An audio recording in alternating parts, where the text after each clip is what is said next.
Bonjour à vous. Je me nomme Diogo et je vis dans un petit village du centre du Portugal. Je mène une vie plutôt tranquille, je vais à l'école, j'ai beaucoup d'amis, une petite copine. Tout va pour le mieux, malgré mon handicap. Oui, car je considère cela comme un handicap. En effet, voyez-vous, je peux prévoir qu'une personne est sur le point de mourir. Il me suffit de voir son visage. Que ce soit à la télévision, sur une photo ou en face à face. Qu'est-ce qui change? Eh bien, les personnes qui sont sur le point de mourir me paraissent sans visage. Juste la tête avec les oreilles, les cheveux. Mais pas de bouche, de nez, d'yeux, de sourcils. Tout a commencé quand j'étais enfant. À la maison, sur la cheminée, il y avait une photo de notre famille. Ma grand-mère, mon grand-père, mes parents, ma grande sœur et moi. Une fois, j'avais remarqué que le visage de ma grand-mère avait disparu de la photo. Bien entendu, ma famille voyait toujours une photo normale et me demandait sans cesse d'arrêter de vouloir me rendre intéressant. Mais quelques jours plus tard, ma grand-mère est décédée, suite à une attaque cardiaque. Je n'ai pas tout de suite fait le lien.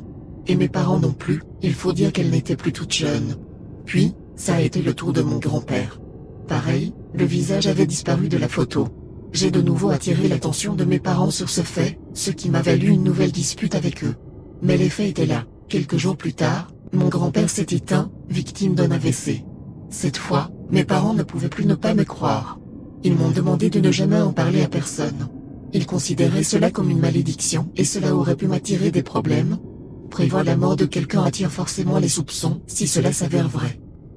Ma vie s'est donc déroulée sans encombre. Cet handicap ne me touchait pas forcément et je remercie Dieu pour cela.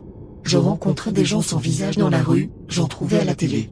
J'ai pu annoncer la mort de Michael Jackson à mes proches plusieurs jours avant celle-ci, et de ce fait, ils ont pu se faire un paquet de blé en achetant ces CD avant que tout le monde se rue dessus, puis en les revendant à l'unité. Je sais, ce n'est pas bien de se servir de la mort des gens comme ça mais c'était mon nom, ma malédiction, je vivais avec, autant que j'en profite alors. Mais vous vous demandez, pourquoi j'en parle maintenant? Pourquoi je révèle ainsi mon don au monde entier? Qu'est-ce qui a bien pu changer? Je veux savoir si quelqu'un a les mêmes pouvoirs? Non, ça ne m'intéresse pas. Je veux devenir une célébrité? Loin de là. La vérité est que, mes chers amis, depuis ce matin, je n'ai pas vu un seul visage. Les gens de la télé n'ont pas de visage. Aucun de mes contacts Facebook n'a de visage sur leurs photos. Dans la rue, personne n'a de visage. Dans mon miroir, je n'ai plus de visage.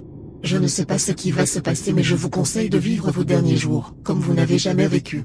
Amusez-vous, dansez, faites l'amour, priez. Faites ce que vous voulez. Car dans quelques jours, nous nous retrouverons tous dans l'autre monde.